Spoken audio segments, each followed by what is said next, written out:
আগে জানতে হবে বাবা, রোহিত দাস তাদের বলে চলতি কথায়, যাদেরকে আমরা বলি মুচি। আর সবার আগে জানতে হবে বাবা, বৈষ্ণবের কোনো জাত হয় না। আমি উঁচু জাতের মানুষ বলে আমি বৈষ্ণব হতে পারবো, আর আমার নিজ কুলে জন্ম হয়েছে বলে বৈষ্ণব হবার অধিকার নেই, এটা সম্পূর্ণ ভুল। শুধু মনে রাখতে হবে, ত্রিনাদপি শুনেছিল তরুরিব সহিষ্ণু না অমানিনা মানদেন কীর্তনীয় সাদা।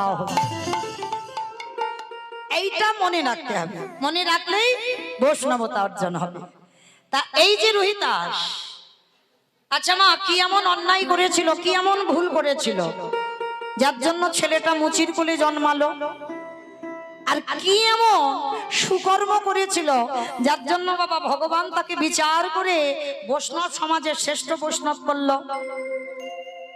চলেন আমরা সবটা আজকে জানবো আজ বিষয়ের মধ্যে। তবে রোহিত দাস কি অপরাধটা করেছিল এইটা আগে আমরা জানবো। আর এটা জানতে গেলে রোহিত দাসের আগের জন্মের ঘটনাতে যেতে হবে। কেমন? একটু মা মন দিয়ে শুনবেন। এই আগের জন্ম আর এ জন্ম, এই দুটো জন্ম করতে করতে যেন গন্ডগোল না হয়। কেমন? তাহলে চলো রোহিত দাসের আগের জন্মের কাহিনীটা আগে আমরা শ্রবণ করব। এই রোহিত দাস এমন তার জন্মটা হয়েছিল মা, জন্মের আগে বাবার মৃত্যু হয়ে গেল। মার গর্ভে থাকাকালীন বাবার মৃত্যু হয়। 10 মাস 10 দিন পর শুভ দিন শুভক্ষণ, প্রতিটা মায়ের কত আনন্দ, সন্তানের জন্ম দেবে, সন্তানের মুখ দর্শন করবে। কিন্তু যেদিন ছেলেটা জন্ম দিল, দৈব দুর্ঘটনায় মায়ের মৃত্যু হয়ে গেল। এমনি এমনি ভক্ত নয় মা, ভগবান ভালো করে কোষ্ঠী পাথরে ফেলে ঘষে মেজে নেবে যে আমার ভক্ত না ও আমার নকল ভক্ত। জন্মের আগে বাবা তো চলে গেল, জন্ম দিয়ে মা চলে গেল। আর যখন বাবা মা দুজনেই চলে গেল, আচ্ছা মায়েরা, যদি কোনো সন্তানকে জন্ম দিয়ে কারোর যদি বাবা চলে যায়, মা মানুষ করতে পারে?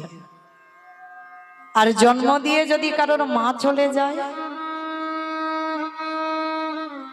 মানুষ হয়,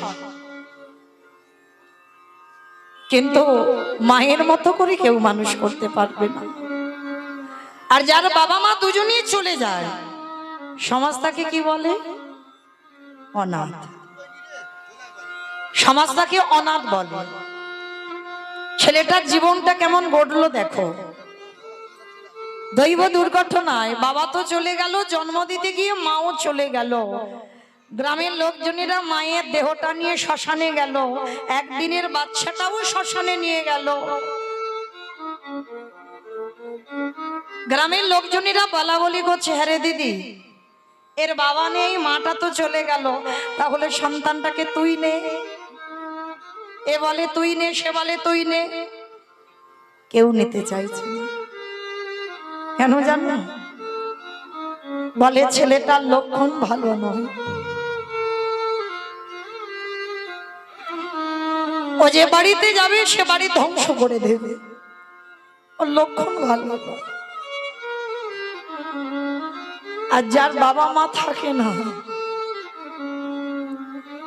যার জীবনে ঘটেছে, সে জানে তার কি দোষ।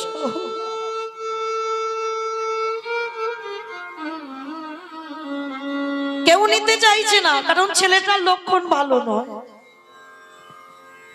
তা গ্রামের লোকজনেরা বললো, একটা কাজ করি আই দিদি, ওকে শ্মশানে ফেলে আমরা পালাই, চ। শিকাল কুকুরে ছিঁড়ে ছিঁড়ে খাই খা, আমরা তো আর দেখতে যাব না। ছেলেটাকে শ্মশানের বেদিতে রেখে একদিনের বাচ্চা মায়ের দাহ কাজটা দেখলো। আর একদিনের বাচ্চা, তার বিবেক বুদ্ধি দর্শন কিছু শক্তি থাকে না। মায়ের দাহ কাজ হয়ে গেল, বাচ্চাটা অলক্ষণে বলে কেউ নিতে চাইল না। সবাই ওই শ্মশানের বেদিতে বাচ্চাটাকে রেখে চলে গেল। কিন্তু মা রাখে হরি মারে কি আর মারে হরি রাখে কে? ভগবান যদি নেবে বলে তবে তো নেবে, আর ভগবান যদি বলে নেব না, রাখবো তাকে, হাজার মারলেও তাকে কেউ মারতে পারবে না। ভগবান পরীক্ষার জন্য সারা রাত বৃষ্টি, এতটুকু বৃষ্টি থামেনি মা, সারা রাত প্রবল বেগে বৃষ্টি, ঝড়। শ্মশানের বেদিতে পুটলি জড়ানো বাচ্চাটা পড়ে আছে, সারা রাত বৃষ্টিতে ভিজেছে বাবা, গলা দিয়ে কোনো আওয়াজ বেরোচ্ছে না, শুধু চিঁচি করে আওয়াজ হচ্ছে।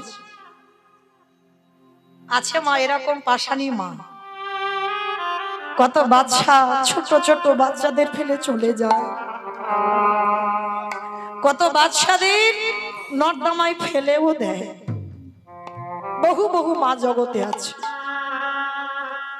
কিন্তু বাবা তারা ভাবে না তাদের অন্তিম দশাটা কি হবে।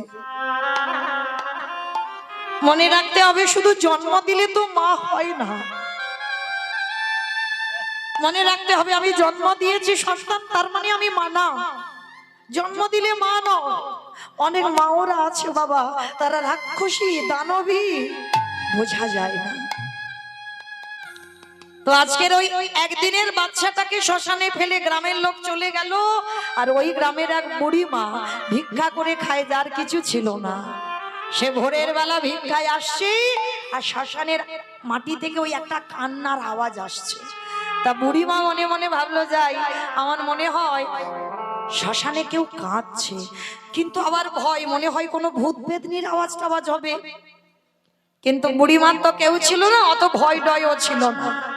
বুড়িমা প্রবেশ করলো শ্মশানে, আর গিয়ে দেখে না একদিনের একটা বাচ্চা সবে নারী ছেদন করা, পুটলিতে জড়ানো পড়ে আছে, সারা রাত বৃষ্টিতে ভিজেছি, গলায় কোনো আওয়াজ নেই। পাখির বাচ্চাদের যেমন একটা চিচি করে আওয়াজ হয়, ওইভাবে আওয়াজ।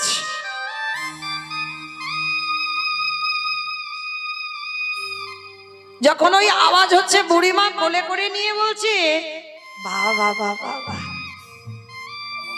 ঠাকুর, সেই তো তুমি আমার কাছে কারোর দাওনি, ভালোই হলো, আমার কেউ নেই আর এরও কেউ নেই, আজকে থেকে আমি ওকে মাতৃস্নেহে মানুষ করব। ভালো করে ভাববেন মা, কোথাকার সন্তান কোথায় যাবে। ওই বুড়ি মা ঘরে নিয়ে গেল, ঘরে নিয়ে গিয়ে ভিক্ষাই সম্বল। মনে রাখবে, যার আছে সে তো দেয় না, যার কিছু থাকে না সে দেওয়ার জন্য কাঁদে। বাচ্চাটাকে মানুষ করতে থাকে, দেখতে দেখতে ছেলেটার বয়স দাঁড়ালো 5 বছর। আর ওই 5 বছরের ছেলের কোনো কিছু খেলনা নেই মা, ওই 5 বছরের ছেলের একটাই খেলা, রাধা কৃষ্ণ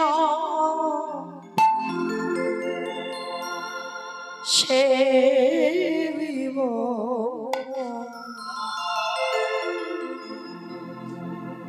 পারলাম না তো মা আমাদের ছেলেদের মানুষ করতে, আমাদের ছেলেদের কত কিছু খেলনা, আবার একটা মোবাইল দিলে যেন ভালো হয়। কিন্তু আজকের ওই যে 5 বছরের ছেলে, যে বাবা মা দুজনকে হারিয়েছে, তার একটাই খেলা, সে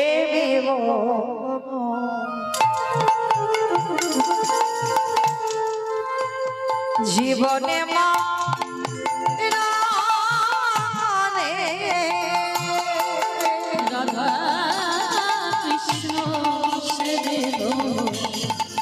জীবনে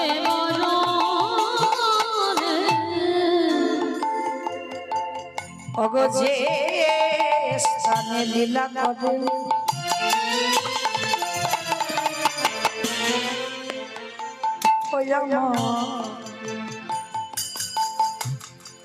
যুগলোকে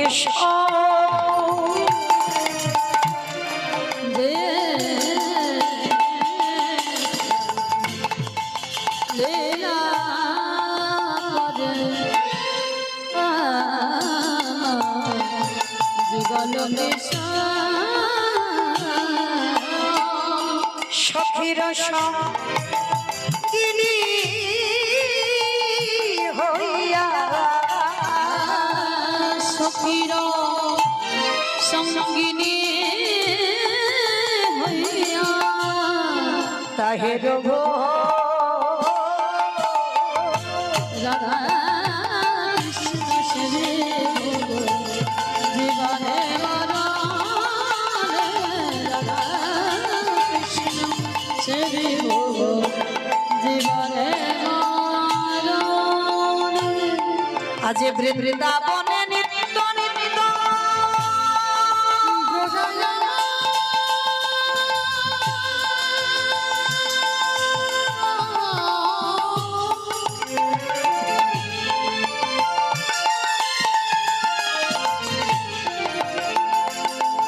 গোড়া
আমি ওই চরণে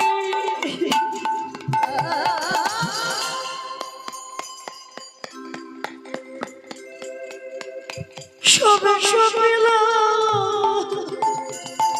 আমার দেহ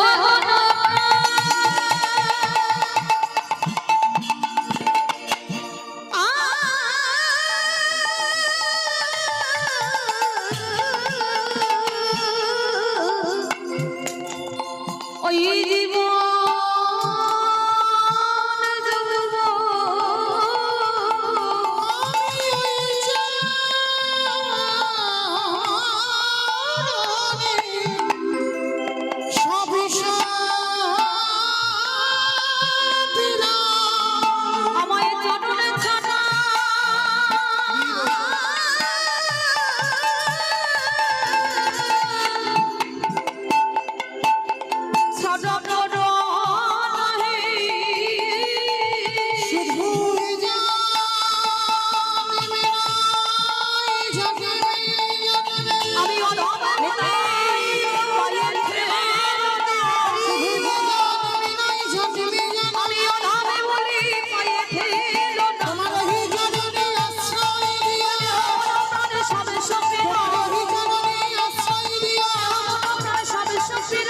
আমি ওই চরণে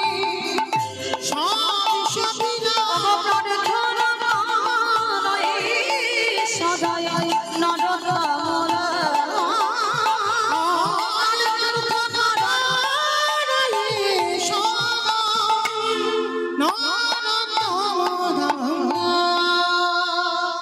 মায়েরা কিরকম পরীক্ষাটা দেখো।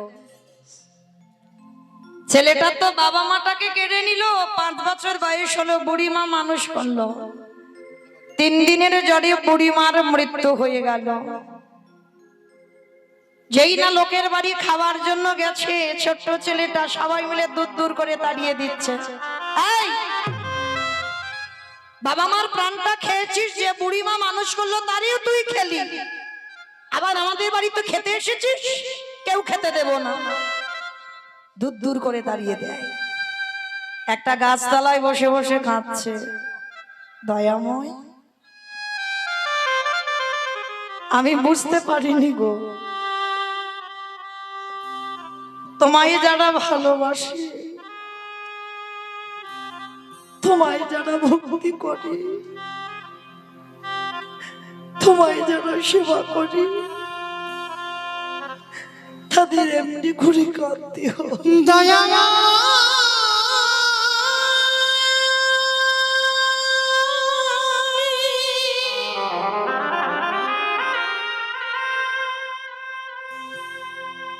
যে জন্য তোমায় ভালো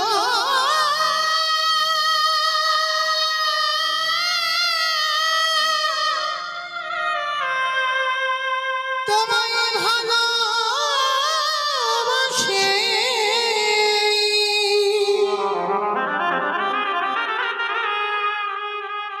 তাদেরকে এমনি করে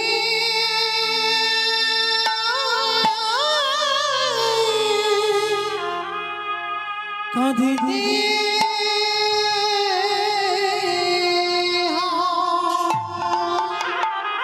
দয়ামা, আমি যদি একবারে জানতে পারতাম তোমাকে ভালোবাসলে এত কষ্ট পেতে হয়।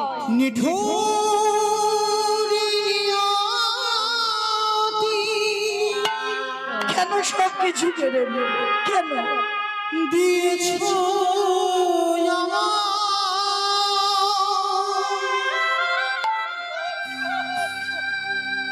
আখি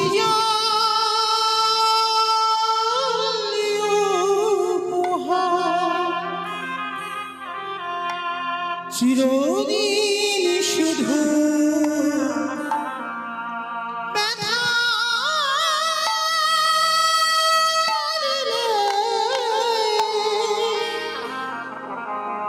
দিলে না তো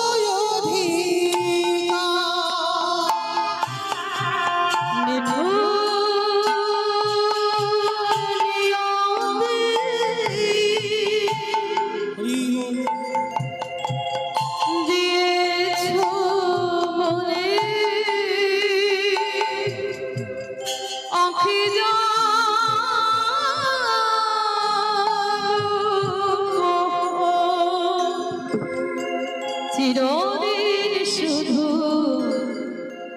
ব্যথা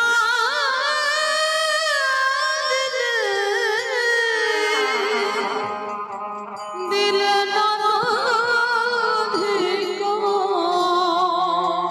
নিঠুর নিয়তি দিয়েছ আখি জানি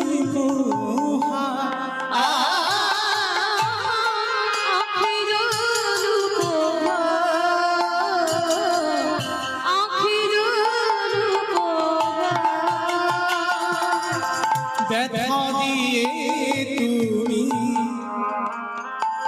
যদি সুখ পাও, প্রভু যত ব্যথা তুমি আমায়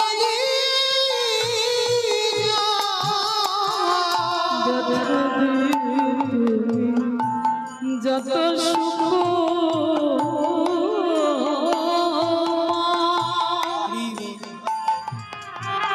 যত ব্যথা তুমি আমায়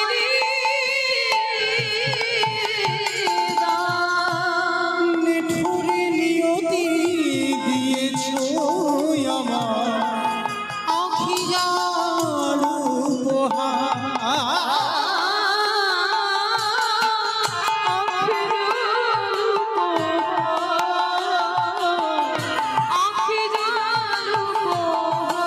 ওগো নিতাই গৌর প্রেমানন্দে হরি বল হরি বল।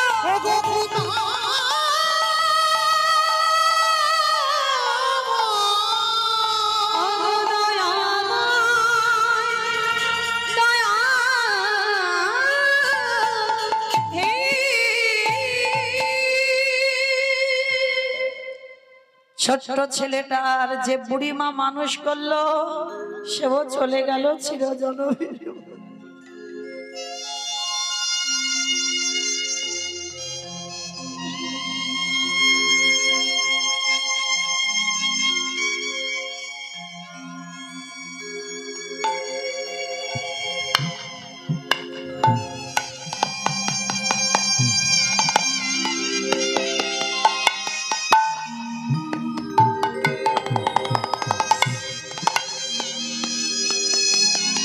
গাছের তলায় বসে বসে কাঁদে আর বলে, কৃষ্ণ তোকে ভালোবাসলে এত কষ্ট পেতে হয়, দুঃখ পেতে হয়, যদি জানতাম আমি কোনোদিন ভালোবাসতাম। মনে রাখতে হবে মা, কৃষ্ণ ভক্ত যারা হয় তারা কোনোদিন ধনী অট্টালিকাতে থাকে না। তাকিয়ে দেখেন জমিদার লালা বাবুর দিকে। বড় লোক বলা ভুল হবে, জমিদারি ত্যাগ করে কৃষ্ণ পাবার লালসায় একটা কথাই সংসারে ত্যাগ হয়ে গেল। বাবুজি বেলা যে যা, বাসনায় আগুন দেবে না বাবুজি। বাবুজি গো নিতাই গৌর হরি বল।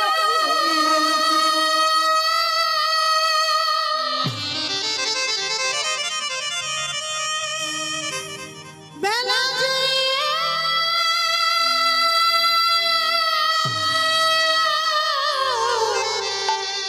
চলে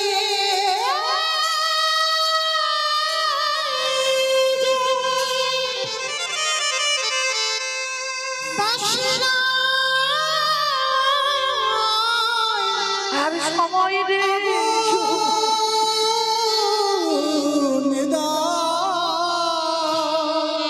সময় রে। বেলা যে চলে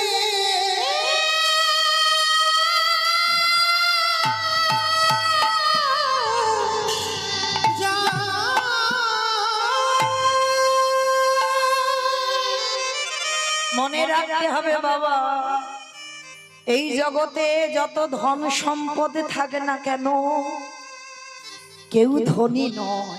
শুধু ধন থাকিলে টাকা পয়সা যাদের আছে তারা ধনী নয়। হয় না ধনী। কৃষ্ণ ধাম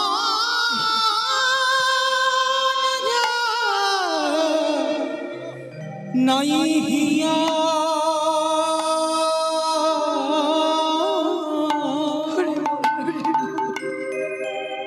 ওগো কেবা ধনী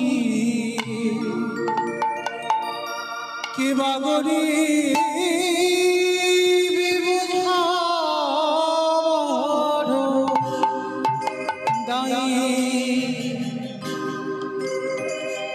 শুধু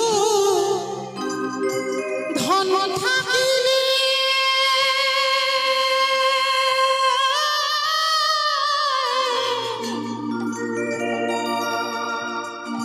হয় না ধনী। কৃষ্ণ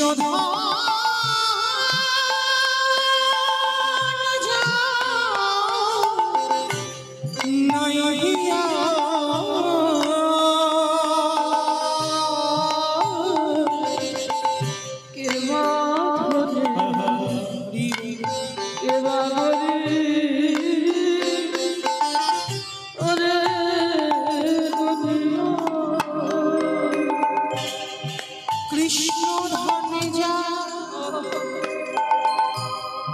ভরা হৃদয়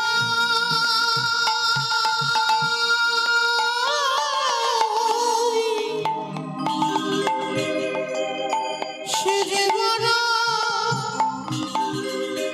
ধনী বলে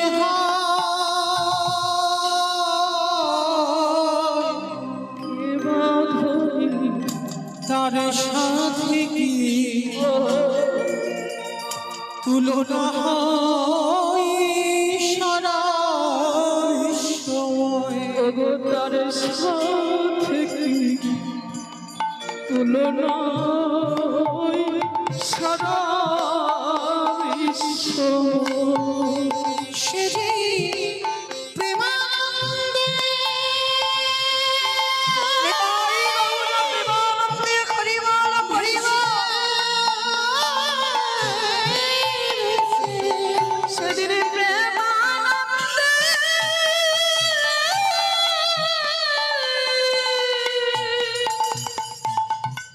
দেব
কেমন মজা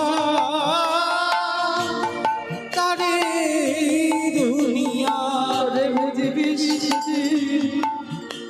কেমন মজা রে দুনিয়া তাই সবাই থাকিতে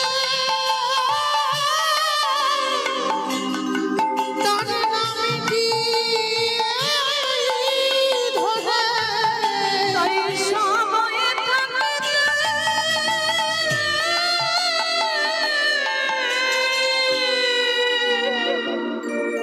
তার নামটি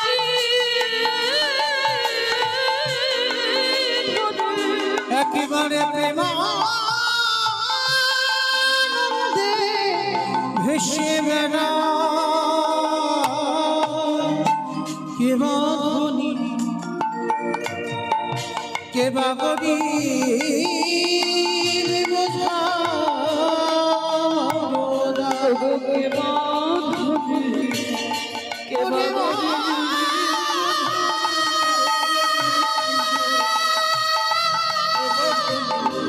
কে বাঁধবি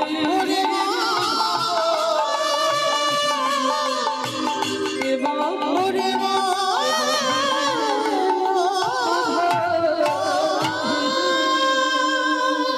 সেই জমিদার লালা সব ছেড়ে কৃষ্ণ পাবার লালসায় ছুটে গেল। রঘুনাথ দাস গোস্বামী আদি সপ্তগ্রামে জমিদারি ত্যাগ করে রাধা কুণ্ডে ছুটে চলল কৃষ্ণ পাবার লালসায়। নরোত্তম দাস ঠাকুর জমিদারের ছেলে হয়ে কৃষ্ণ পাবার লালসায় ছুটল বৃন্দাবন। তাহলে কতটুকু ধনী, কতটুকু জমিদার, কতটুকু বড় লোক আমরা? ধনী তো সেই জন যার হৃদয়ে কৃষ্ণ প্রেম সম্পদ অর্জন আছে। নিতাই গৌর হরি বল। আর কৃষ্ণ পেতে গেলে আগে কাঁদতে শিখতে হবে। যত বেশি কাঁদতে পারবি তত কৃপা তাড়াতাড়ি হবে। কতটুকু তুলসী তলায় চোখের জল দিয়েছো কৃষ্ণ পাবি, কতটুকু কৃষ্ণ বলে কেঁদেছো কৃষ্ণ পাবে। আজকের সেই ছোট্ট ছেলেটা গাছতলায় কাঁদছে, বাবা মার মৃত্যু হলো, যে বুড়িমা মানুষ করলো সেও চলে গেল, অনাথ হয়ে গেল। গ্রামের লোকজনে বলছে ওকে কেউ বাড়িতে ঢুকতে দিবি না, ও যার বাড়িতে যাবে তার বাড়ি ধ্বংস করে দেবে। গাছের তলায় বসে বসে কাঁদছে। গ্রামের লোকেরা সবাই মিলে দূর দূর করে তাড়িয়ে দিচ্ছে, বের হয়ে যা। বাবা মাকে খেয়েছিস, যে বুড়িমা মানুষ করলো তাকেও তুই খেলি, কেউ খেতে দেব না তোরে। 3 দিন হয়ে গেল উপবাস। ভগবান বলেছেন ভক্ত আমার মাতা পিতা, ভক্ত আমার গুরু, ভক্ত আমার রেখেছে নাম বাঞ্ছা কল্প। ও যে ভক্তে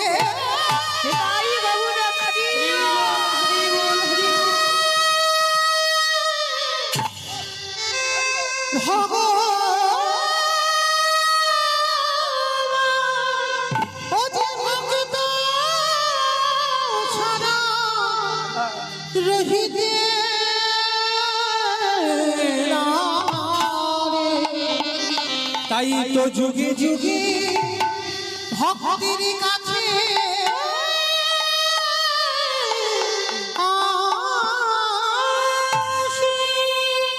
ভক্ত যেদিন সেবা দেয় সেদিন সেবা পায়, ভক্ত যেদিন না দেয় সেবা উপবাসী যায়। আজকের ছেলেটা 3 দিন খাইনি, আমার ভগবানেরও 3 দিন খাওয়া হয়। দেয় বলে তো খাওয়া হয়, আর না দিলে খাবে কি? দিচ্ছে না, খাওয়া হচ্ছে না। ভগবান একটা বৈষ্ণব সেজে লাঠি ঠুকতে ঠুকতে এসেছে, এই ছেলে দুটো খেতে দিবি? হায় রে, যে নিজের পেটের ভাত 3 দিন জোগাড় করতে পারিনি তার কাছে ভগবান দাঁড়িয়েছে। এটা বাস্তব বাবা, যার আছে ভগবান তার বাড়ি যাবে না, আর যার কিছু নেই, যে দিনহীন পথের ভিখারি কাঙাল, তার ঘরে ভগবান আগে গিয়ে দাঁড়ায়। তো আজকের যেই না গিয়ে দাঁড়িয়েছে, তো ছোট্ট ছেলেটা বলছে হায় হায় হায় হায় গো, আমি নিজে 3 দিন খাইনি, আমি তোমারে খেতে দেব কি? সে কি রে, ভগবান জানো না জেনে জেনে না জানার ভান করছে। শোন, তুই তো 3 দিন খেতে পাসনি, একটা কাজ কর, ওই দূরে দেখা যাচ্ছে রামানন্দ স্বামীর আশ্রম, যা আজকে থেকে ওই রামানন্দ স্বামীর আশ্রমে তুই থাকবি। ছোট্ট ছেলেটার আনন্দ, ছুটতে ছুটতে গিয়ে গুরুচরণে আছাড় খেয়ে পড়েছে। গুরুদেব বলে বলেন, আরে পা ছাড়, পা ছাড়, পা ছাড়। আরে কে তুই, কোথা থেকে এসেছিস? এতটুকু ছেলে, দুধের বালক, নাম কি, থাকিস কোথায়, বাবা মাকে, বাড়ি কোথায়? অনেক প্রশ্ন। ছোট্ট ছেলেটার একটাই উত্তর, আমি অনাথ। ও, এই জন্য আমার পা দুটো জড়িয়ে ধরলি। তো শোন, আমার আশ্রমে থাকতে গেলে তোকে কটা নিয়ম মানতে হবে। বলো গুরুদেব, কি মানবো? শোন, তোকে মুষ্টি ভিক্ষা করতে হবে। কারোর বাড়িতে গিয়ে হাত পেতে কিন্তু কিছু চাইবি না। রাস্তা দিয়ে যাবি, 3 বাড়ি থেকে 3 জন মা দরজা থেকে বেরিয়ে এসে যদি মুষ্টি ভিক্ষা দেয়, সেই মুষ্টি ভিক্ষা করে আমার প্রভুর জন্য তুই রন্ধন করে দে। পারবি? পারবো, পারবো গুরুদেব। তবে মনে রাখবি, যেদিন ভুল করবি, অন্যায় করবি, সেদিন আমি তোকে গলা ধাক্কা দিয়ে আশ্রম থেকে বের করে দেব। দিন যায়, মাস যায়, বছর যায়। দেখতে দেখতে ভগবান মনে মনে ভাবলো, আর একটু যাচাই করতে হবে, দেখতে হবে ও আমার ভক্ত না আমার নকল। দেখি একবার। ভগবান ডাক দিল, পবন দে, বরুণ দে, ইন্দ্র দে, তোমরা এমন করে ঝড় বৃষ্টি তোলো যেন ও ছেলে আর বাইরে বেরোতে না পারে। তবে মনে রেখো, যেন আমার ভক্তের অঙ্গে আঘাত না লাগে। প্রচুর ঝড় বৃষ্টি, বজ্রপাত, বড় বড় গাছ ভেঙে ভেঙে পড়ছে। সেই সময় গুরু রামানন্দ ডাক দিয়েছে, এই ছেলে, এখনো বসে আছিস? মুষ্টি ভিক্ষাই যাবি না? গুরুদেব, গুরুদেব, এই ঝড় বৃষ্টি, কত মেঘাচ্ছন্ন আকাশ, মনে হচ্ছে কত রাস্তা অবরোধ হয়ে গেছে, কে আমাকে দেখতে পাবে, কে আমায় ভিক্ষা দেবে? দূর হয়ে যা। আমি তোকে বারবার বলেছিলাম আমার কথা অবজ্ঞা করবি না, মুষ্টি ভিক্ষা করে দিতে হবে। যাচ্ছি, যাচ্ছি গুরুদেব, আমি এক্ষুনি যাচ্ছি। ওই ঝড় বৃষ্টি মাথায় করে নিয়ে ছেলেটা বেরিয়ে পড়লো। কিন্তু যখন আকাশে প্রচুর ঝড় বৃষ্টি হয়, কোনো মা কি ঘর থেকে বাইরে বেরোয় না। সারা গ্রাম ঘুরলো, কোনো মা মুষ্টি ভিক্ষা দিল না। ছেলেটা মনে মনে চিন্তা করলো, ওই তো জমিদার মার বাড়ি, ওই মা তো রোজ আমার ডাকে, আমি যাই না, কিন্তু গুরুদেব তো আশ্রমে আছে, গুরুদেব কি আমায় দেখতে পাবে? যাই, আমি ওই জমিদার মার কাছ থেকে কিছু চাল ডাল চেয়ে আনবো। এটাই হলো ছেলেটার জীবনে সব থেকে বড় কাজ। কারণ ও ছেলে বুঝতে পারলো না যে গুরুদেব রামানন্দ স্বামী যোগী পুরুষ। আশ্রমে থাকলে কি হবে? ধ্যানা যোগে বসে ত্রিনয়নে সব দেখতে পেয়ে যায়।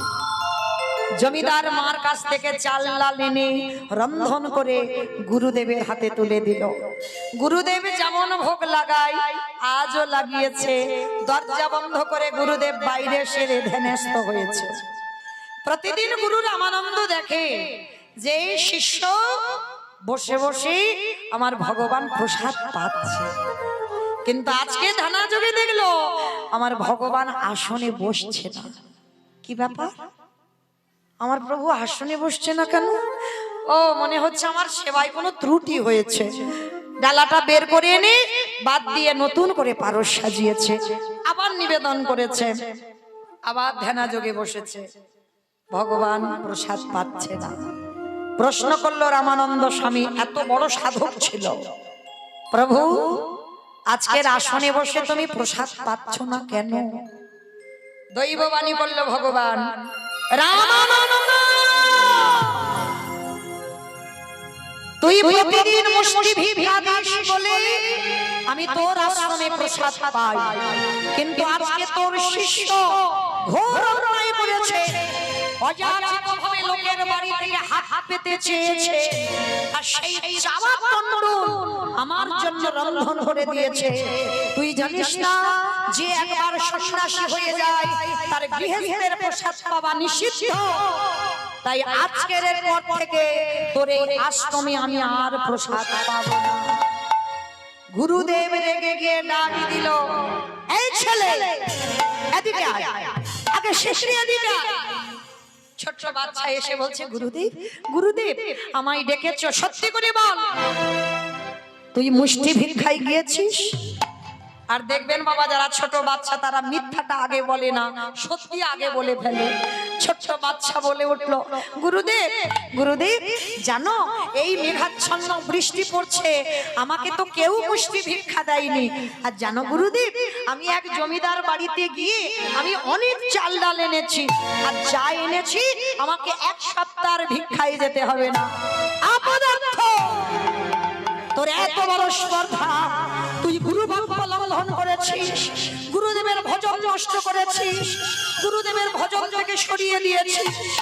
আমি এই মুহূর্তে বেরিয়ে যা, আমার আশ্রম থেকে তুই এক্ষুনি বেরিয়ে যা। গুরুদেব গুরুদেব আমি বুঝতে পারিনি গুরুদেব, বিশ্বাস করো আমাকে তাড়িয়ে দিলে আমি কোথায় থাকবো? আমার তো কেউ নেই, আমি কোথায় যাব? কি আমায় দুটো খেতে দেবে? বেরিয়ে যা, যেদিকে দু চোখ চাই সেই দিকে চলে যাবে। পা ছেড়ে দে, পা ছেড়ে দে, পা ছেড়ে দে। মারল এক পায়ের লাথি,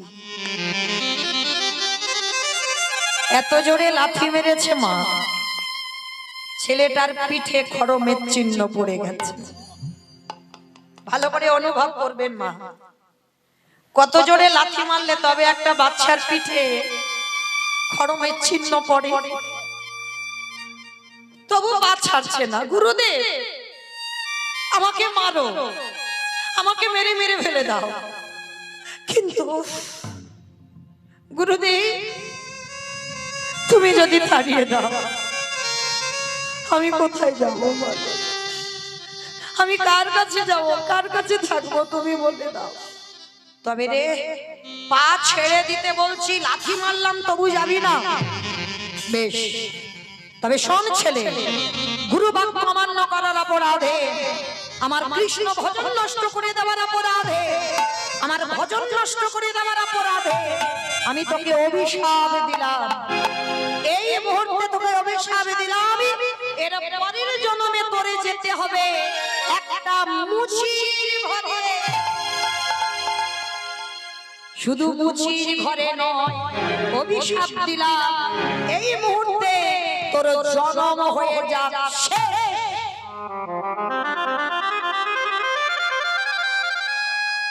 5 বছরের ছেলে। কতটুকু ছেলে, এতক্ষণ গুরুচরণ ধরেছিল, আর যেই না অভিশাপ দিল তোর মুচির ঘরে যেতে হবে, পাটা ছেড়ে দিয়েছে।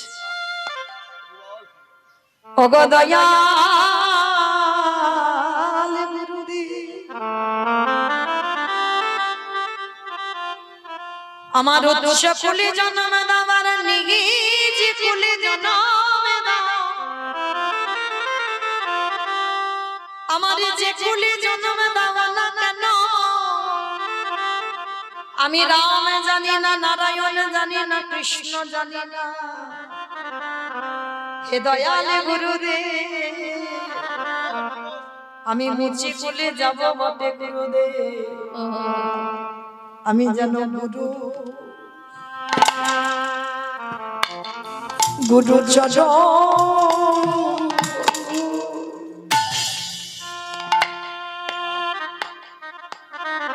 গুরু চরণ ভুলে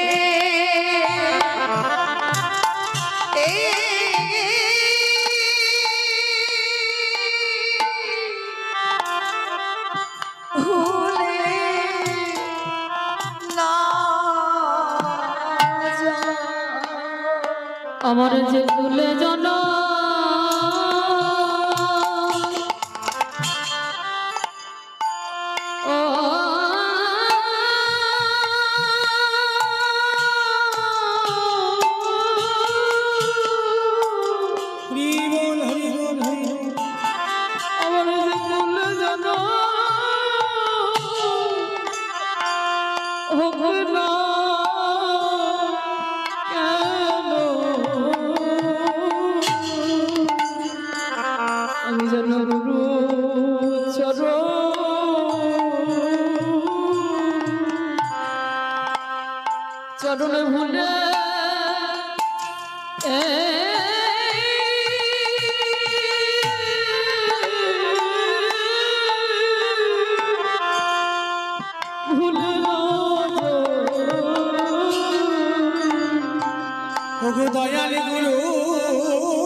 তোমার ওই চরণে আমার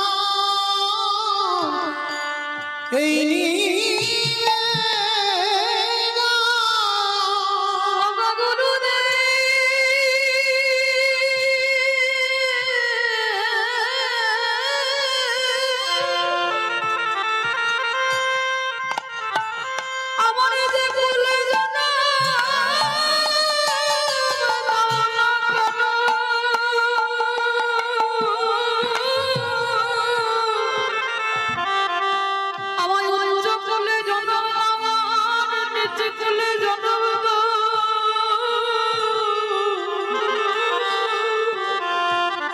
শুধু এই আশীর্বাদ করো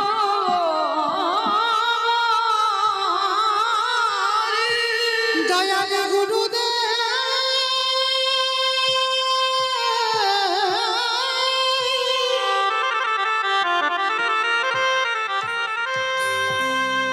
আমার জনমে হলো না গো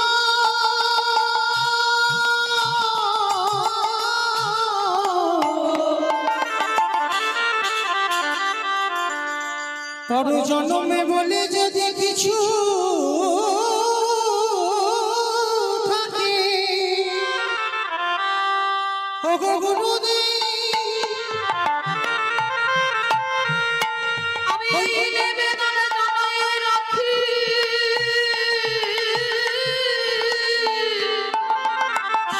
আমার জন্মে তোমার চরণে পাওয়া হলো না পর জন্মে যেন তোমার চরণে বলি ও গো গুরুদেব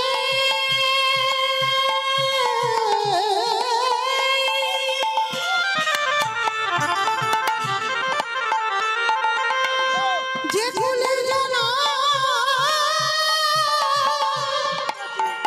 আমায় যাও না কেন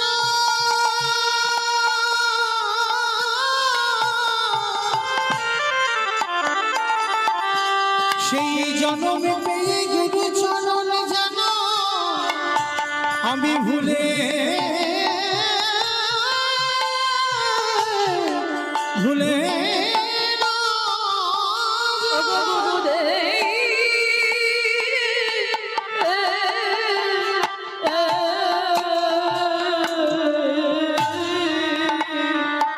যেন তোমার চরণে ছাড়া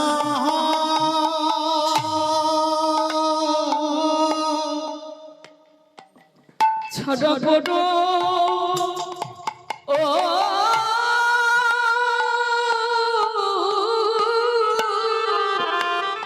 করো না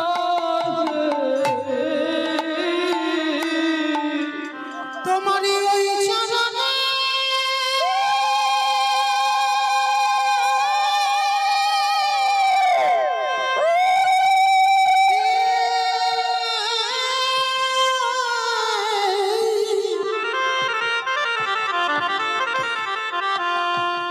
তোমারই ওই চরণে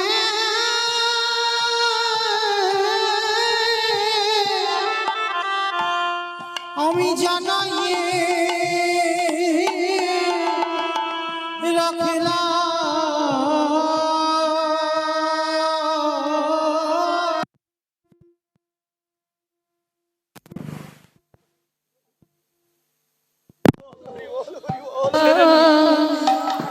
ছাড়া করো করো না তোমারই ওই চরণে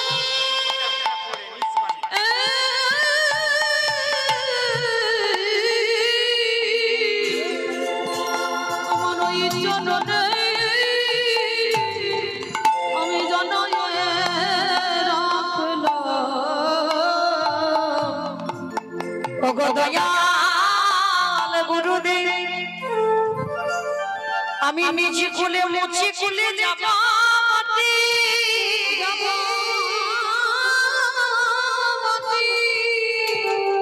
তব চরণে আমি জানাই রাখলাম আমি ওই নিজে কুলে গিয়ে গো গুরুদেব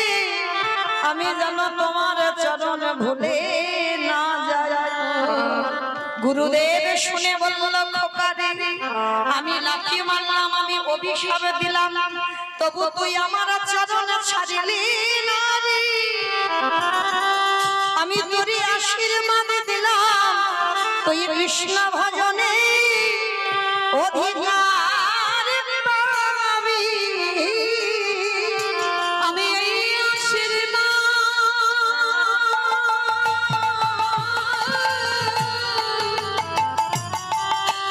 করে রাখলাম। অতি কৃষ্ণ ভজন অধিকার পাবি। ছোট ছেলেটা মনে মনে ভাবলেন গুরুদেব সেই যখন আমার মুচিকুলে যেতে হবে, আর তো আমি এখানে থাকবো না। ছেলেটা যেই না ওই বারাণসী নদীর জলে ডুব দিতে গেল, পা পিছলে ছেলেটা বারাণসী নদীর জলে মৃত্যু হয়ে গেল। কারণ গুরু রামানন্দ স্বামী অভিশাপ দিয়ে রেখেছে আজকের দিনেই তোর মৃত্যু হবে। আর মৃত্যু যদি কপালে থাকে মা, ও যত ঘরের মধ্যে বন্দি থাকো না কেন, তোমার মৃত্যু কেউ রোধ করতে পারবে না। ও মৃত্যু অনিবার্য আসবে। ও তুমি যত আগলে বসে থাকো না কেন, মৃত্যু হবেই হবে। ওই জন্য বাবা শাস্ত্র বলছে কে যে কিভাবে মরবে সেটা কেউ জানে না, কেউ বলতে পারবে না কে কিভাবে মরবে। কেউ খেয়ে মরে, কেউ খাইয়ে মরে, কেউ নিয়ে মরে, কেউ দিয়ে মরে, কেউ দেখে মরে, কেউ শুনে মরে, কেউ বলে মরে, কেউ ভালোবেসে মরে। ভালো করে শুনবেন মা, একটা কথা গ্রন্থের বাইরে যাবে না, সব গ্রন্থের ভিতরে আছে। যদি কারো জানা থাকে প্রশ্নের উত্তর দেবে, কেমন? আচ্ছা বলো তো, খেয়ে মরেছিল কে? বকাসুর। বাহ, মানে আমার কীর্তন শোনে বকাসুর খেয়ে মরেছিল। বকাসুর কৃষ্ণ কষতে গেল আর এমন করে বকাসুর দিলে খেতে গেল, বকাসুর হরিবল হলো, তাহলে খেয়ে মৃত্যু হলো। আর পরেরটা সবাই পারবে। খাইয়ে মরেছিল কে? পুতনা। স্তনে বিষ মাখালো, কৃষ্ণ এমন করে টান দিল, 6 দিনের ছেলে, পুতনা বধ হলো। তাহলে খেয়ে মরলো, খাইয়ে মরলো। নিয়ে মরেছিল কে? আমি অপশন দেব, আপনারা খুঁজে বের করবেন। রামায়ণ।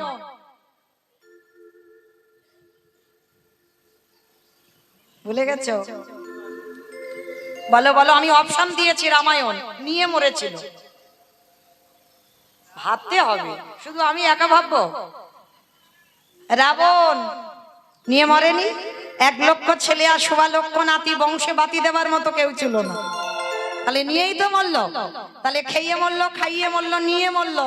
দিয়ে মরেছিল কে? অপশন মহাভারত।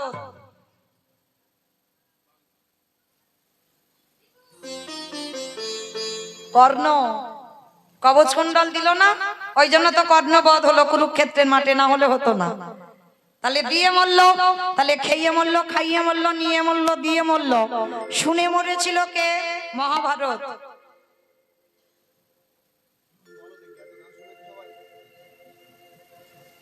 ভুলে যাচ্ছ? অশ্বত্থামা হতমানি ইহাই আমি সত্য জানি, ইতি গজ পড়ে গেল না, ইতি গজ পড়ে গেল রানে। অষ্টগুরু দ্রোণাচার্য পুত্রের মৃত্যু সংবাদ শুনে মরল না, বললো তো? তাহলে খেয়ে মরলো, খাইয়ে মরলো, নিয়ে মরলো, দিয়ে মরলো, শুনে মরলো। বলে মরেছিল কে? দক্ষ রাজার 60টা মেয়ে ছিল, তার ভিতরে একজন সতী। দক্ষ যজ্ঞ হয়েছিল, সব জামাইকে বলেছিল, কিন্তু আমার বাবা শিবকে বলেনি। শিবহীন যজ্ঞ। সতী বিনা নিমন্ত্রণে বাপের বাড়ি এসে বলল, বাবা তুমি সব জামাইকে বললে, আর আমার স্বামীটাকে কেন বললে না? বলে বলবো না। কেন বলবে না? বলে আরে তোর স্বামীকে বললে আমার যজ্ঞটা ভণ্ড হবে। কেন? ও বেটা ভূত বেদনে নিয়ে আসবে, এই জন্য বাবাকে নিমন্ত্রণ করেনি। আর সতী বিনা নিমন্ত্রণে এসে অপমানিত হলো, আর অপমানিত হয়ে সতী প্রতিনিন্দা শুনে নিজে অগ্নিতে দেহ ত্যাগ করেছে। সতী দেহ ত্যাগ করলো, তাহলে খেয়ে মরলো, খাইয়ে মরলো, নিয়ে মরলো, শুনে মরলো, বলে মরলো। দেখে মরেছিল কে? হিরণ্যকশিপু। প্রহ্লাদকে বলেছিল, প্রহ্লাদ তোর হরি কোথায় থাকে? বলে কেন বাবা, যেদিকে তাকাই সেদিকে আমার হরিময় জগৎ। এই ফটিক স্তম্ভে তোর হরি আছে? বলে আছে। যেই আঘাত করলো ফটিক স্তম্ভ থেকে বাবা, দেহটা পুরুষ আর মুখটা পশু। আমার কোন ঠাকুর গো? গণেশ ঠাকুর নাকি নৃসিংহদেব? ওই রূপটা ধরে বাইর হলো। আর রূপটা ধরে যখন বাইর হয়েছে, হিরণ্যকশিপুর হেঁটে উঠেছিল খিলখিল করে। পারবে না, কারণ ব্রহ্মা আমাকে বর দিয়েছে আমি অমর। ভগবান হেসে বলছে, আরে মূর্খ, যে বর দিয়েছে সে নিজেই অমর নয়, আর তুই কি করে অমর হবি? বলি না অমরের মতো। বলে মতো মানে? বলে শোনো, আমাকে তো নারীতে নয়, পুরুষে নয়, পশুতে মারতে পারবে না। বলে আরে মূর্খ, ওই জন্য আমার এই রূপটা ধরা। নারী তো নয়, পুরুষও নয়, পশুও নয়, এই রূপটা ধরলাম আমি শুধু তোরে মারবার জন্য। বলে পারবে না। বলে কেন? বলে আমি জলে মরবো না, স্থলে মরবো না, অন্তরিক্ষে মরবো না। বলে মারবো না, আমি মারবো আমার জানু দেশে, উরু দেশে, যার জন্য ভগবানের এই জায়গাটা শ্মশান। মেরেছিল না হিরণ্যকশিপুরকে? হিরণ্যকশিপুরকে যেই না উরুতে রেখেছে, বলে পারবে না, যত চেষ্টা করো। বলে কেন? বলে আমি ঘরে মরবো না, ঘরের বাইরে মরবো না। ভগবান বলে ঘরে মারবো না, বাইরে মারবো না, মারবো তোর ঘরের চৌকাটের উপরে দাঁড়িয়ে। বলে তবু পারবে না। বলে কেন? বলে আমি দিনে মরবো না, রাতে মরবো না। দিন রাতের মাঝখানে গোধূলি বেলায় মরেছিল। বলে তবু মারতে পারবে না। বলে কেন? বলে শোনো, আমি মাসে মরবো না, বারেও মরবো না। এই জায়গায় আমার ভগবান একটু মাথায় হাত দিয়েছিল। হরি বল।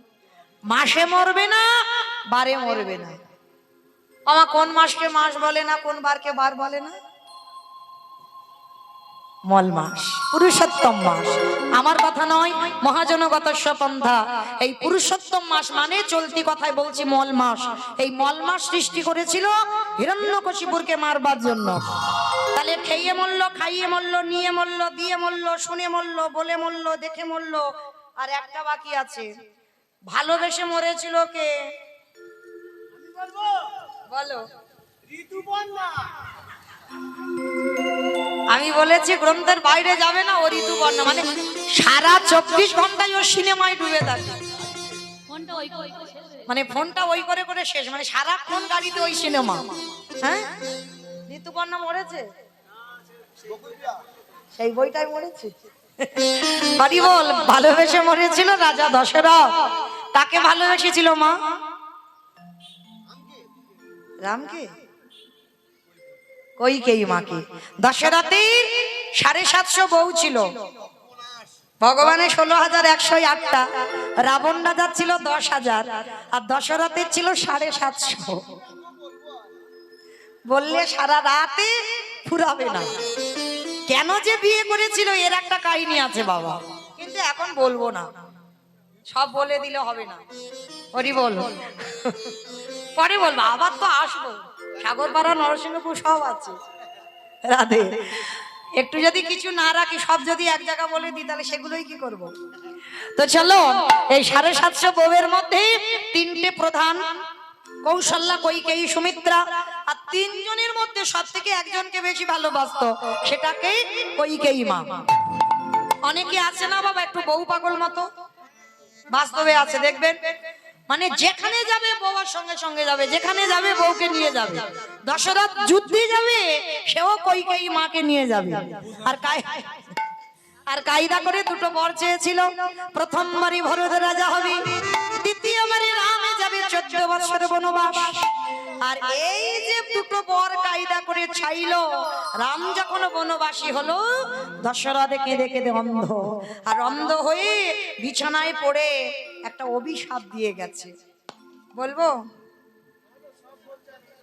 বলি, আমাদের দেয়নি, আমার দাদা ভাই, বাবা ঠাকুর ভাইরা যারা যারা বিয়ে থা করেছে তাদের দিয়েছে। কি দিয়েছে জানো? দশরথ বলল, কলির জি, তোরা যেন আমার মতো কেউ বউকে ভালোবাসিস, ভালোবাস, খবরদার কারোর যেন বউ মাথায় চড়ে না বসে। আর যাদের যাদের বউ মাথায় চড়বে, বলে তাদের দশা আমার মতো হবে। আমি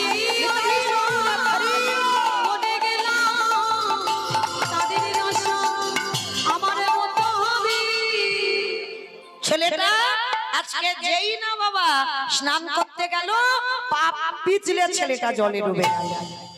মৃত্যু যদি থাকে কেউ রোধ করতে পারবে না, ঘরের ভিতরে থাকলে মৃত্যু হবে। পা পিছলে ছেলেটা মরে গেল জলে। আর মৃত্যুর পর ওই ছেলেটা আসছে কোথায়? নতুন করে জন্ম হচ্ছে, কাশী ধামে জন্ম নিল। আমার উলু কই? ও কাশী ধামে জন্ম নিল ভক্ত রোহিতা। তোমার একবার বারণ করলাম, তুমি শুনতে পারলে না? কাশী ধামে জন্ম নিল ভক্ত রহিলা। কাশী ধামে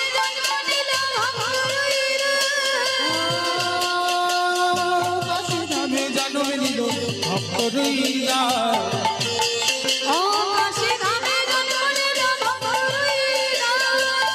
ধ্বনি হলি ধ্বনি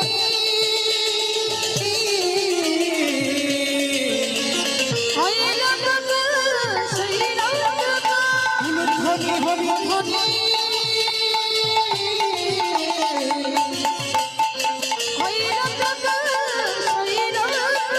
ঢাকে বাজে ঢোলক বাজে, ঢাকে বাজে ঢোলক বাজে, মাদলে দিদল। বাজে ঢোলক বাজে মাদলে দিল। ধ্বনি শঙ্খ ধ্বনি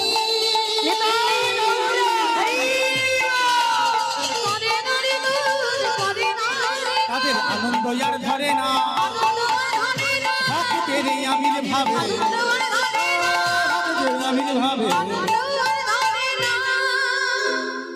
শুভ দিন শুভক্ষণে ছেলেটার জন্ম হলো ওই কাশী ধামে বস্তি পাড়াতে।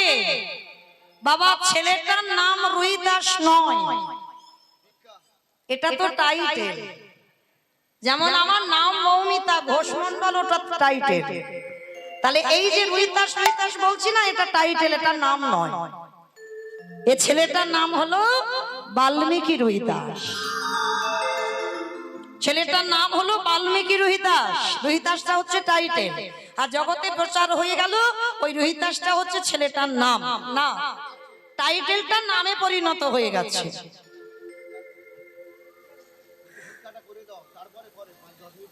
বেশ, তো ছেলেটার জন্ম হলো মা, জন্মাবার পরে হয়ে গেল জাতিস্বর। আচ্ছা মা, এখানে কারা কারা জাতিস্বর আছে একটু উলুধ্বনি দাও তো দেখি।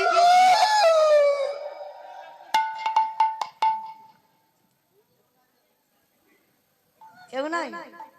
কেউ নাই জাতিস্বর? মানে খুব চালাক, খুব বুদ্ধিমতী। সব জায়গায় বলি, সব জায়গায় উলুধ্বনি তোলে, কিন্তু এখানে দেখো সব চুপ হয়ে গেল। মানে কেউ জাতিস্বর নয়। আগে তো জানতে হবে জাতিস্বর কাকে বলে।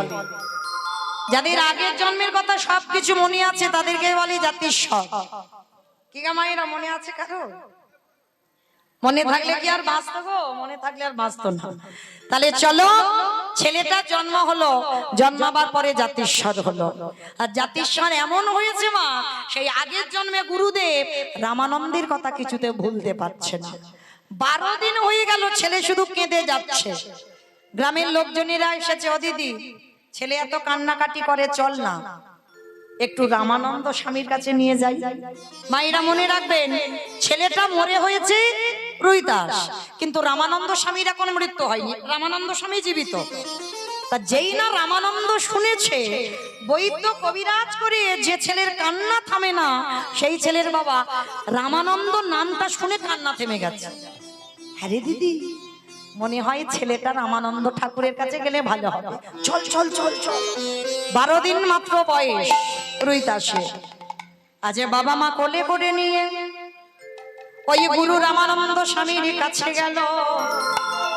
আর রামানন্দ স্বামী ছেলেটাকে দেখেই মাত্র ওই ছেলেটাকে নিয়ে আর বুকে করে নিয়ে বাবা পিঠে একবার হাতটা বুলিয়েছে। আর যেই না বুলিয়েছে, সঙ্গে সঙ্গে গুরুদেব চমকে, কে? সত্যি করে বল, তুই কে? আচ্ছা মা চমকে উঠলো কেন? বেশ বেশ, সেই যে আগের জন্মে গুরুদেব লাঠিটা মেরেছিল, পিঠে লাঠিটার চিহ্ন রয়ে গেছে। ছেলেটাকে ধরে বলছে চল। 12 দিনের ছেলের কানে দীক্ষা মন্ত্রটা দিয়ে দিল, আর দীক্ষাটা দিয়ে গুরুদেব বলছে চলো তোমাদের বাড়িতে তোমার এই রুইদাসকে রেখে। না গুরুজি, আমরা মুচি, আমরা ছোট যাচ্ছু। মুচি হইয়া সুচি হইয়া যদি কৃষ্ণ ভজ, যদি কৃষ্ণ ভজে, সুচি হয়ে মুচি হয়, যদি কৃষ্ণ তেজে। 12 দিনের ছেলের কানে আসল কাজটা করে দিল, আশীর্বাদ দিল। এক মুখে অভিশাপ দিয়েছি মুচি কুলে যাবি, আর এক মুখে আশীর্বাদ দিলাম জগতে যত কৃষ্ণ প্রেম ভক্তি তোর মধ্যে উদয় হোক। সব থেকে বড় শক্তি গুরু আশীর্বাদ পেয়ে গেল। আর যেই না পেল, দেখতে দেখতে বাবা ছেলেটা বড় হলো, দৈব দুর্ঘটনায় বাবার মায়ের মৃত্যু হলো। দেখবে মা, যখন ছেলেরা ছোট থাকে তখন কোনো চিন্তা ভাবনা থাকে না, বাবা মার ঘাড়ে সব।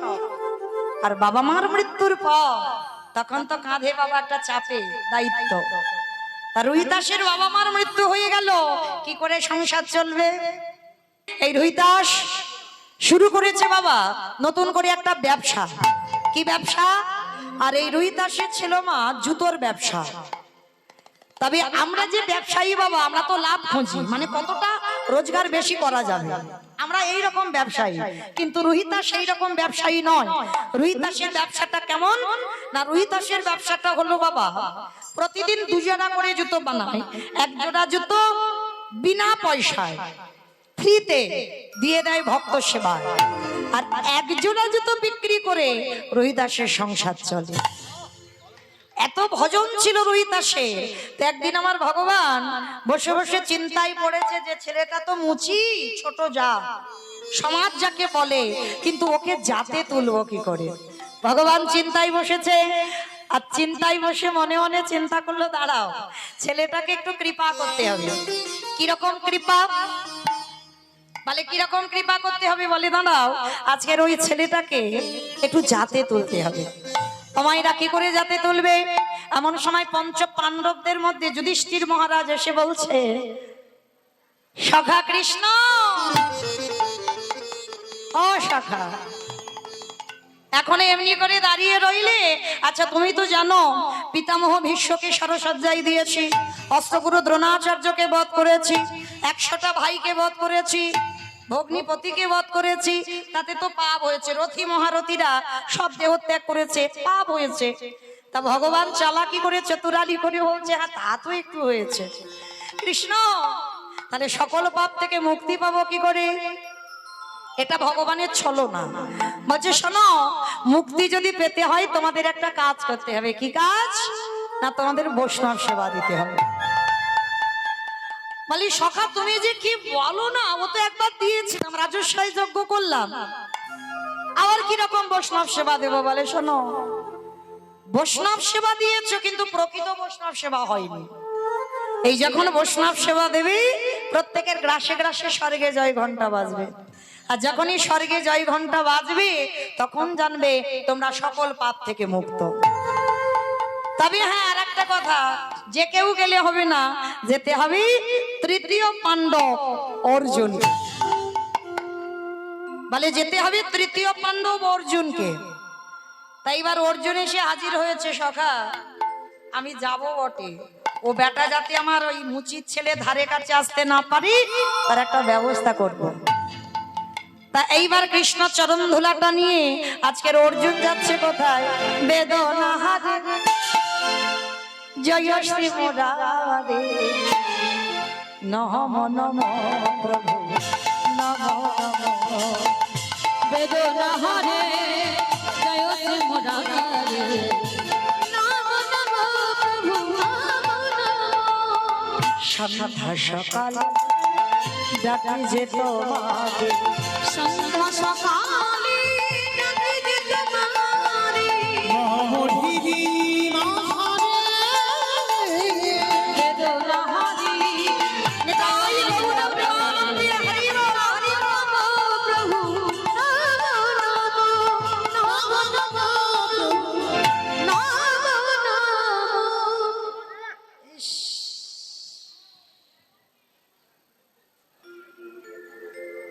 কি গন্ধ গো!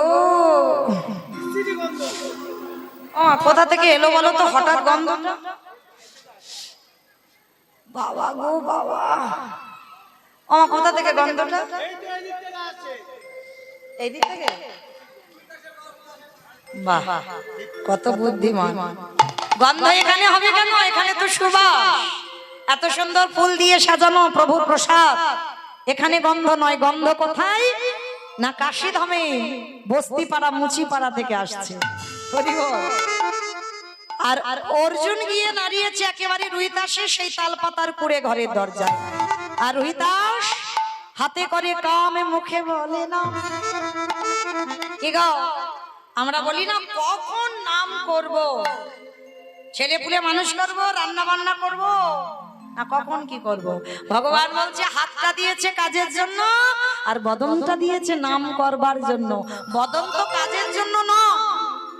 তার রোহিতাস বসে বসে জুতো সেলাই করছে আর তৃতীয় পাণ্ডব অর্জুন এসে বলছে রোহিতাস, রোহিতাস। যেই না শুনতে পেয়েছে তাড়াতাড়ি বেরিয়ে এসেছে। পার্থ, পার্থ তুমি এসেছো? যারে রথের সারথি আমার ভগবান, সেই অর্জুন এসেছে আমার দুয়ারে। এসো এসো পার্থ, আমার দুয়ারে এসো, আমার কারোর কাজে লাগে। এইবার অর্জুন বলছে শোনো রোহিতাস, আমার তো আসার ইচ্ছা ছিলই না, শুধু কৃষ্ণ বলল ওই জন্য আমি এলাম। শুনলাম তুমি নাকি নতুন করে বৈষ্ণব হয়েছ। তা শোনো, তুমি যদি প্রকৃত বৈষ্ণব হও আমার বাড়ির কাছে যাবে, আর যদি বৈষ্ণব না হও আমার বাড়ির ধারে কাছে নবনান্য ধ্বংস করতে যাবে না। এটা নিমন্ত্রণ বলে? এত বড় কথা বললো, কিন্তু বৈষ্ণবতা অত অর্জন করা তো সোজা নয়। প্রথমেই বলেছি ত্রিনাদপি শুনেছি না তরুরিব সহিষ্ণু না অমানি না মানদেন কীর্তনীয় সদা হতো। হৃদয়টা ঘাসের থেকে নরম করো। যেমন দেখো এত বৃষ্টি হচ্ছে, গাছ একবারও বলেনি আমার মাথায় ছাতা ধরো। কত রোদ কত গরম গেল, বলেনি আমার মাথায় ছাতা ধরো। গাছের মতো সহিষ্ণুতা অর্জন করো, অমানিনীকে মান দিতে শেখো। আবার মনে রেখো, কেউ যদি ভুল করে তোমার এক গালে চড়ও দেয়, তুমি আর একটা গাল বাড়িয়ে দিও। তোমার স্বভাব সর্বদা যেন নত ভাব হয়, তৃণ স্বভাব। আজকের রোহিতাসের স্বভাবটা দেখো, যেই না হাতটা জড়ো করে বলছে পার্থ আমি মুচি না আমি বৈষ্ণব সে তো আমি জানি না, সে জানে আমার কৃষ্ণ দয়াময়। তবে আমি যাব, তুমি দুপুরবেলা এলে আমার বাড়িতে একটু স্নান করো, প্রসাদ পাও, তারপরে তো অসম্ভব। আমি ক্ষত্রিয় কুলের ছেলে, আমি তৃতীয় পাণ্ডব অর্জুন, আর আমি কিনা প্রসাদ পাবো একটা মুচির ঘরে? অসম্ভব। রোহিতাস বলছে পার্থ তোমার সখা কৃষ্ণ আমাকে তো মুচি কুলেই জন্ম দিয়েছে। একটা চামড়ার পাত্রে করে বাবা সরিষার তেল এনেছে, এই নাও। বলে কি এটা? বলে দেখো না। বলে তেলটা মাথাতে দাও, স্নান করো, দুপুর বেলা এসেছো। সর্বনাশ! কৃষ্ণ আমাকে কোন নরকে ফেললি বল? এই নরকে কি মানুষ আসে? নাকটা চেপে ধরেছে, জানা গন্ধ, আরো দুর্গন্ধ বের করছে। কৃষ্ণ কেন? তাহলে অর্জুন তুমি মনে করো তোমার রথে সারথি আমি ভগবান, কিন্তু তুমি তো জানো না যত রথ বসিয়াছে, যত দুয়ারে বসিয়াছে, প্রত্যেকের রথের সারথি আমি কৃষ্ণ। তুমি ভুলে যাচ্ছ শুধু তোমার সারথি নয়, আমি প্রত্যেকের দেহ রথের সারথি। কি গো, সারথিটা আছে বলে রথটা চালাচ্ছে বলে এত দাম, আর যেদিন সারথি এই দেহ রথ থেকে নেমে যাবে, বলি কে বলো বন্ধু, কে বলো বন্ধু, সকল মায়া ছেড়ে চলে যেতে, সকল মায়া ছেড়ে চলে যেতে হবে। আসলে এইবার কি করবে মা? উপায় নেই, তেল মাথায় দিতে হবে। তেলটা দিয়ে বলছে শোনো, তাহলে তেল যখন দিয়েছি এবার জল তো দিতে হবে। জল কই পার্থ? ওই যে দূরে দেখা যাচ্ছে একটা কুয়ো, দেখো ওই কুয়োর উপরে জল, ওখানে জল কাটিয়ে তুমি স্নান করো। যেই না কুয়োর কাছে গেছে বাবা, চারিদিকে বড় বড় পোকা বাইছে। বাবা গো, কি গন্ধ! বড় বড় পোকা বাইছে, আর জানা গন্ধ দ্বিগুণ গন্ধ বের করছে আমার কৃষ্ণ। এইবার কুয়োর কাছে গেছে,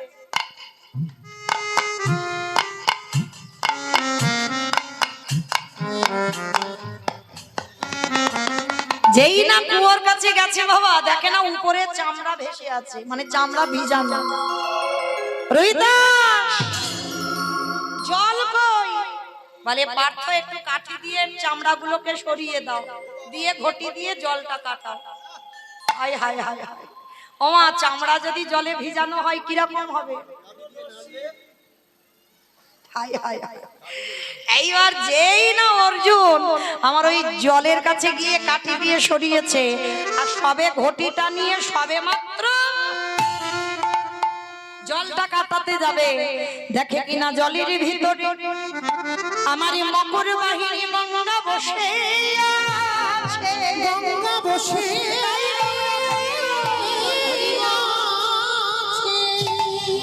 মা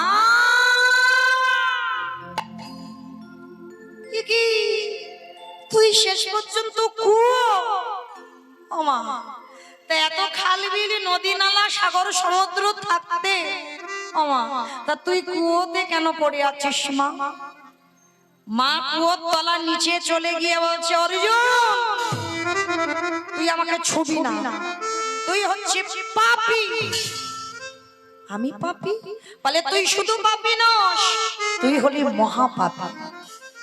আমি মহাপাপী? বলে হ্যাঁ, তুই আমার চরণে নয়, ভগবানের চরণে নয়, বৈষ্ণব চরণে অপরাধ করেছিস। বৈষ্ণবে বাড়িতে যদি হয় ক্ষুদ্র অপরাধ, মহা মহা ভজনেতে পড়ে যায়।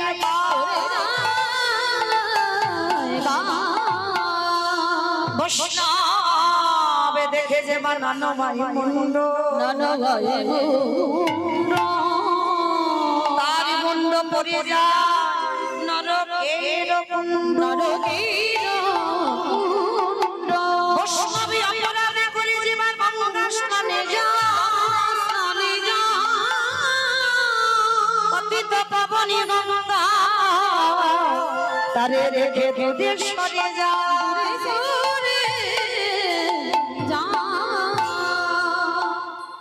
এইবার যেই না বলেছে তুই মহাপাপী, অর্জুন প্রশ্ন করলো আচ্ছা তুমি আমাকে মহাপাপী বলছো কেন মা? আচ্ছা মানলাম আমি মহাপাপী, তা তুমি এত সাগর সমুদ্র থাকতে তা তুমি রোহিতাসের কুয়োর জলে কেন? রোহিতাস সব এই জগতে কোটি কোটি মানুষ সবাই অপরাধ করি আমার জলে ডুবি দিতে যায়। কি গো মাইরা গঙ্গা স্নানে যান তো? গঙ্গা স্নানে কেন যান? সারা বছরে যত পাপ কর্ম করেছি সব গঙ্গার জলে ধুয়ে যায়, এর জন্য তো গঙ্গার জলে যান, তাই না? কিন্তু একবারও ভেবেছো আমাদের যত পাপ মা গঙ্গাকে দিয়ে এলাম, আর মা গঙ্গাকে কোথাও ধুতে হবে না? কোটি কোটি মানুষের পাপ, তাকেও তো কোথাও ধুতে হবে, তাহলে পতিত পাবনী গঙ্গা কোথায় ধোবে? অর্জুনকে বলছে অর্জুন এই কোটি কোটি মানুষের পাপ সাগরে ডুব দিলে ধোয়া যায় না, তাহলে মা সমুদ্রে ডুব দে, বলে তবুও ধোয়া যাবে না। খাল বিল নদী নালা পুকুর ঘাট যেখানে যাও না কেন এই কোটি মানুষের পাপ ধোয়া যাবে না। আমি রোহিতাসের কুয়োতে কেন জানিস? সারাদিন চলে যায় দিনান্তে একবার রোহিতাসের দুটো চরণ আমার বক্ষে তুলে দেয়। আরে রোহিতাস হলো প্রকৃত বৈষ্ণব, আর ওই রোহিতাসের চরণ যুগলে পরশে পেয়ে আমার কোটি কোটি জনমের পাপ ধুয়ে যায়। ওই বৈষ্ণব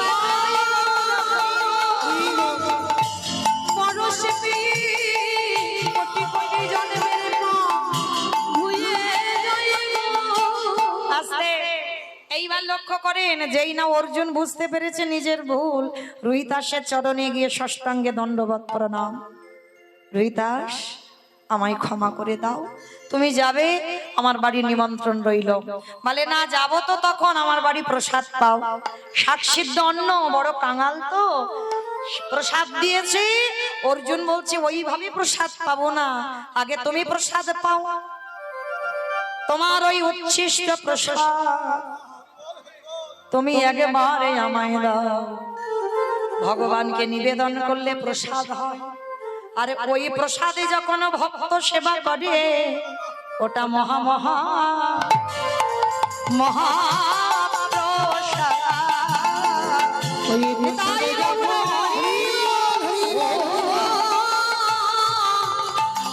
ভক্ত সেবা করে প্রসাদ তখন মহাপ্রসাদ হয়ে যায়। আস্তে এইবার সেবা পেল, অর্জুন নিমন্ত্রণ করে গেল, আরো কাশীধামে বৈষ্ণবদের নিমন্ত্রণ করে গেল। হরি বল। এইবার সমস্ত বৈষ্ণবরা গিয়ে দেখছে বাবা একটা মুচি, ছোট জাত, ছি ছি ছি ছি ছি। এই, তোরে কে নিমন্ত্রণ করলো? আমাদের বৈষ্ণব সমাজে বাবা, এদিকে বড় বড় বৈষ্ণব, অপরাধ নেবে না, কান মুলে নিচ্ছি। এই বড় বড় বৈষ্ণব মানে বুঝতে পারছো, মানে গলায় তুলসীর ঝাড়, গেরুয়া বাসন, মানে কারো ছোমা টোমা চলবে না। আরে দাঁড়াও দাঁড়াও দাঁড়াও দাঁড়াও। মানে মানুষকে মানুষ মনে করে না, তাদেরকে বলে বড় বৈষ্ণব। হরি বল। কিন্তু মনে রেখো বাবা, এটা আমার মহাপ্রভুর নিয়ম ছিল না। যদি থাকতো, বিধর্মী মুসলমান মলয় চাঁদ কাজীকে কোল দিত। বৃন্দাবনে যাবার পথে ঝাড়িখণ্ডের পথ দিয়ে যখন যাচ্ছে, জঙ্গলে পশু পাখি কীট পতঙ্গ, মানে যাকে দেখতে পেয়েছে, প্রভু আমার সবাইকে প্রেম দিয়েছে। ভগবানের কাছে জাতের বিচার হয় না, কে নিচু কে উঁচু, এ বিচার ভগবানের হয় না, এটা মানুষরা করেছে নতুন করে। তো আজকে যেই না বাবা বড় বড় বৈষ্ণবরা এসে মুচির ছেলে ঘৃণা করছে, আই দাঁড়া দাঁড়া দাঁড়া দাঁড়া দাঁড়া, তুই বৈষ্ণব? তা তুই যদি বৈষ্ণব হোস, তোর পইতে কোথায় দেখা? রুহিতাসের পইতে ছিল না, দেখলেই বোঝাই যাবে না যে বৈষ্ণব। কি বাবা, আমরা তো দেখে মনে করি বৈষ্ণব না। ভগবান চিনবে চরণে, ভক্ত চিনবে নয়ন। একবার কৃষ্ণ নামে যার হৃদয়ে দোলে, একবার কৃষ্ণ বললে যারে দুটো নয়নে বাড়ি ছড়ে, যে জন কৃষ্ণ গানে কৃষ্ণ গানে, কৃষ্ণ ছাড়া আনে জানে না, সদাই হৃদয়ে অন্তরে বাহিরে সর্বদা কৃষ্ণ ভাবনা। হ্যাঁ, তা আজকে রুহিতাসের পইতে নেই, সবাই মিলে জোর জবরদস্তি ধরে যাই পইতে দেখা। রুহিতাস হেসে বলছে, আমার পইতে তো তোমাদের মতো দেখা যায় না, আমার পইতে দেখতে গেলে আমার হৃদয় চামড়াটা কাটতে হবে। এই তামাশা করছিস? দেখাচ্ছি, দাঁড়া।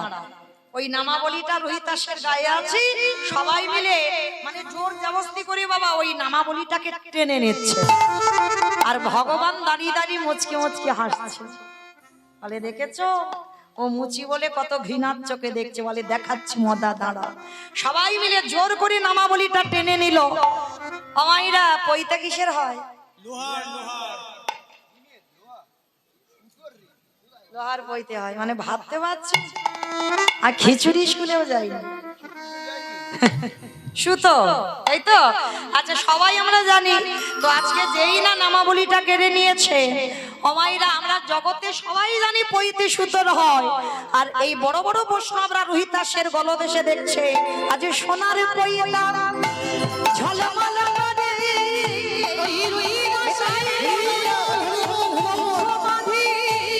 সোনার পইতা ঝলমল করে, কইরা রহিদাসের হৃদয় মাঝে সোনার পইতা ঝলমল করে। সোনার পইতা দেখে তবুও বিশ্বাস হলো না। বৈষ্ণব সমাজে একজন বৈষ্ণব মেনে নিল না। সবাইকে বলছে এই, ও মুচি ওকে এক ধারে প্রসাদ দেবে, আর এদিকে এদের আলাদা ভাবে দিয়েছে। দ্রৌপদী পঞ্চ ব্যঞ্জন অন্ন বানিয়েছে। আমার ব্যঞ্জন মানে বোঝো, তরি তরকারি, অন্ন মানে ভাত বানিয়েছে, সবাইকে প্রসাদ দিয়েছে। রোহিদাসেরও প্রসাদ দিয়েছে এক ধারে, সেবা পেয়েছে। আর সেবা পেয়ে কি হবে বাবা, সে ঘন্টা বাজে না, এ কি ছুটে গেল অর্জুন, সখা ঘন্টা বাজলো না কেন? বলে দ্রৌপদী অপরাধ করেছে। কি অপরাধ? যেই না বলেছে দ্রৌপদী অপরাধ করেছে, সঙ্গে সঙ্গে বাবা আমার দ্রৌপদীর কাছে অর্জুন গিয়ে বলছে, সত্যি করে বলে দ্রৌপদী, এই যে রুহিদাসকে সেবা দিতে গিয়ে কোনো দ্বিধা এসেছে? বলে স্বামী অন্য কিছু নয়, আমার একটাই শুধু মনে একটা যেন সন্দেহ জাগলো। কি সন্দেহ? এদিকের বৈষ্ণবরা এরা আলাদা করে প্রসাদ পেল, আর এরা কত বড় বৈষ্ণব, আমি দ্রৌপদী রন্ধন করলাম, আলাদা করে প্রসাদ পেল না। বাবা একটা কথা বলে যাই, বৈষ্ণবতা অর্জন করা সোজা নয়। কোন বিষয়ের প্রতি যেন লোভ লালসা না জন্মায়। যেমন ধরো আজকে যদিও বা এখনো খাইনি, পেয়েছো প্রসাদ? পাওনি তো, এখান থেকে গিয়ে পাবে, কিন্তু আমি পেয়েছি 11টার সময় ঘি, বেগুন ভাজা, ডাল, ঘুগনি আর আলু সিদ্ধ পেয়েছি।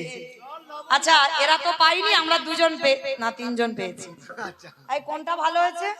আমার আলু সিদ্ধ। আলু সিদ্ধ। তোরে? ঘুগনি। দুবার খেয়েছে, দুবার। আচ্ছা মা, তিনজন প্রসাদ পেয়েছি, তার মধ্যে একজনের আলু সিদ্ধ, একজনের ঘুগনি, আমার বেগুন ভাজা। আচ্ছা ভালো করে ভেবে দেখেন, যারা বৈষ্ণব হবে ওই যে ঘুগনি, আলু সিদ্ধ, বেগুন ভাজা আলাদা আলাদা করে পেলে হবে না। এই যে বেটা ঘুগনি ভালো হয়েছে বলে দুবার নিয়েছে, এই লোভ যেন না জন্মায়। মানে যা কিছু পাবে সব একসঙ্গে মাখাতে হবে, আর একসঙ্গে মাখিয়ে ভোজনে চ জনার্দন বলি বদনে নিবেদন করো। এইবার রোহিদাস তো প্রকৃত বৈষ্ণব, আজকের ঘন্টা বাজলো না, দ্রৌপদী অপরাধ করে ফেলেছে। এইবার নতুন করে রন্ধন করে দ্রৌপদী সেবা দিয়েছে। যখনই সেবা দিল একসঙ্গে মাখিয়ে ভোজনে চ জনার্দন বলি ভোজনে চ জনার্দন বলে যেই না নিবেদন করেছে, সঙ্গে সঙ্গে হলো কি গো, স্বর্গ হতে জয় ঘন্টা বাজিতে লাগিল, স্বর্গ হইতে জয় ঘন্টা বাজিতে লাগিল, উলুধ্বনি হরিধ্বনি করিতে লাগিল। জয় রাহ জয় রাহ, জয় রাহু জয় রাহ, জয় রাহ জয় রাহ, ভক্তির নামে তোমরা, জয় রাহ জয় রাহ, ভক্তির নামে তোমরা। জয় রাহ জয় রাহ। আস্তে সেবা হলো, ঘন্টা বাজলো, পাপ থেকে মুক্তি হলো। মাইরা আজকে যারা যারা লীলাটা শুনলাম, জীব শিক্ষা কি পেলাম? লীলা গাইলে হবে না, ভগবান নিজের জন্য জগতে কিচ্ছু করেনি, সব জীব শিক্ষা, সমাজ শিক্ষা। তাহলে আজকের কি শিখলাম? প্রকৃত যদি আমরা অপরাধ করে ফেলি, একটা ভক্ত সেবা দাও, একটা বৈষ্ণব সেবা দাও। পঞ্চ পাণ্ডবদের মতো ব্যক্তি যাদের সঙ্গে স্বয়ং ভগবান বর্তমান, তারাও অপরাধ করলো, আজকের বৈষ্ণব সেবা দিয়ে পাপ থেকে মুক্তি পেল। আমরাও বৈষ্ণব সেবা দেব, দিলে আমাদেরও জীবনে যদি অপরাধ থেকে থাকে, সকল অপরাধ থেকে আমরা মুক্তি পাবো পাবো পাবো। নিতাই গৌর হরি বল, হরি বল। রোহিদাস বলল, প্রভু একবার তুমি সেই রূপে আমার সামনে দাঁড়াও। মাইরা বিদায়, আমার দিদি ভাই আসছেন, লীলা কীর্তন পরিবেশন করবেন। আর কালকের আবার দুপুর বেলা ঠিক এই সময় আবার দেখা হবে। আপনারা জানেন সূর্য পূজার ডালা নিয়ে আসতে হবে। চলো, শ্যামের বামে দাদা গেল, নবীন কিশোরী গো।